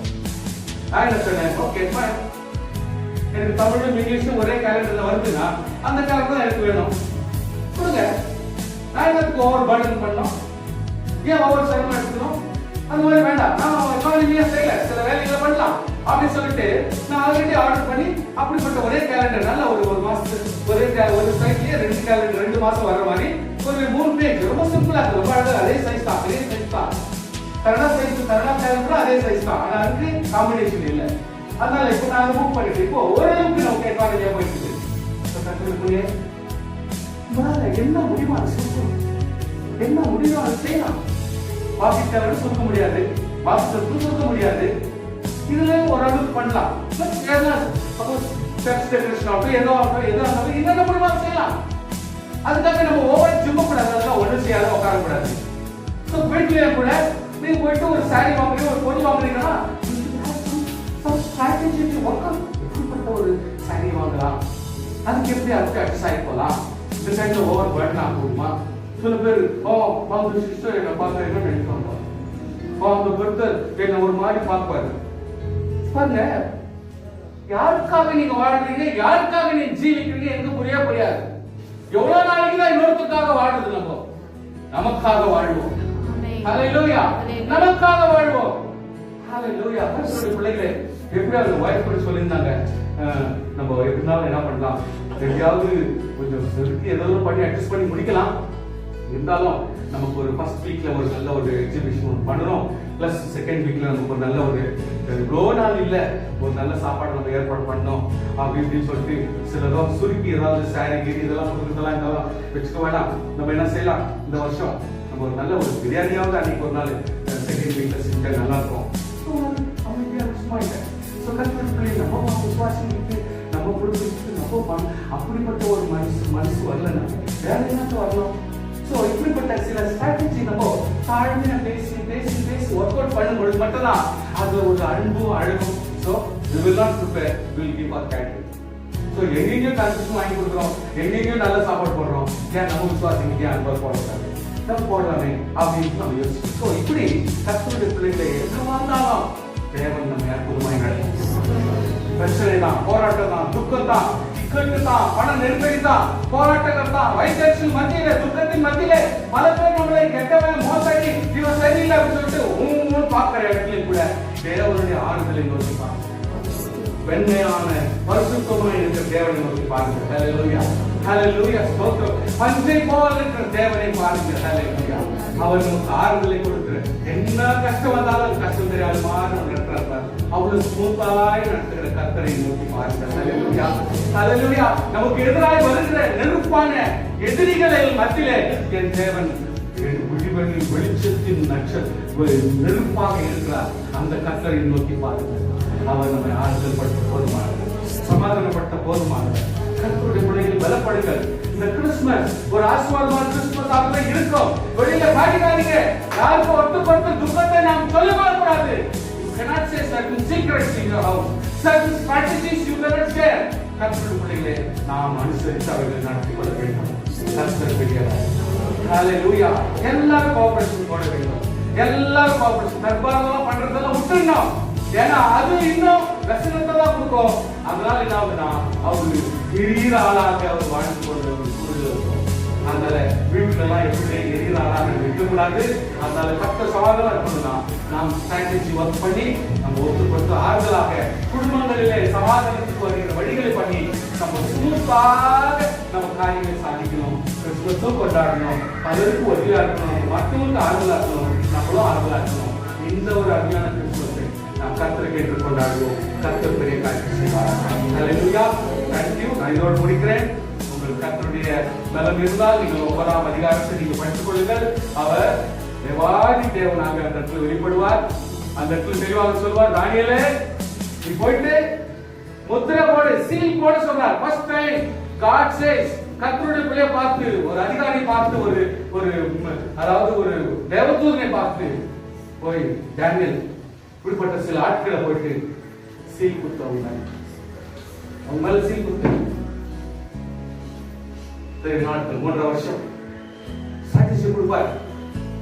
இவ்வளவு வருஷத்துக்கு பிறகு மேய்ப்பனாகிய கர்த்தர் ஒருத்தர் வரப்போகிறார். 2 வருஷம், அரை ஆண்டுகள், 20 ஆண்டுகள், இவ்வளவு ஆண்டுகள் சொல்லி விளக்கத்தை கொடுப்பார். இவ்வளவு ஆண்டுகள் பொறுத்து மேய்ப்பர் வருவார். அவரை அரை ஆண்டுக்குள்ளா பேசுது. அப்ப அரை ஆண்டுன்னு சொன்னா 3.5 ஆண்டு வந்து அரை ஆண்டு அவர் கணக்கு போடுறாரு. சோ அரை ஆண்டுக்குள்ளாகவே அவரை வாங்கி போட்டுருவாங்க, சாவடிச்சு போட்டுருவாங்க. சோ அரை ஆண்டுன்றது நம்ம கணக்கு பண்ணி 3 ஆண்டு வரைக்கும் அந்த ஒரு வசனத்தை நம்ம படிக்கிறோம். அவர் 3 ஆண்டு ஊழிய படிவிட்டு அதுக்குள்ளாமே அவரை சாதிக்கிறார். கற்றுப்படி அவர் நீங்காத ஒரு மகிமை அவர் நம்முடைய உள்ளங்களிலே வந்து வெளிப்பட்டார். ஹalleluya. இன்று ஒவ்வொரு சீசர்களும் வைராக்கியத்தோடு என் தேவனாகிய அதே கர்த்தரை நீங்கள் பிடித்து சாவடித்தீர்கள். நீங்கள் அவரை சிலுவையில் போட்டீர்கள். நீங்கள் அவரை சிலுவையில் அறைந்தீர்கள். கர்த்தர் உயிர்த்தெழ செய்தார். எங்கள் கண் முன்னாடி அவர் உயிர்த்தெழுந்து வானத்திற்கு போன நாங்கள் பார்த்தோம் என்று சொல்லும் பொழுது எல்லாருக்குமே ரோஷமும், எல்லாருக்கும் ஒரு ஆவிக்குரிய உயிர் வீழ்ச்சியும், எல்லாருக்கும் ஒரு தைரியமும் வந்தது. இன்றைக்கு அந்த உயிர்த்தெழுந்த இயேசுவை நாம் பார்ப்போம். கர்த்தர் நிச்சயமாய் நம்முடைய வாழ்க்கையில தைரியத்தையும் உற்சாகத்தையும் தேவன் கொடுப்பாராக. ஹalleluya. நாம் கண்களை மூடி ஜெபம் செய்வோம்.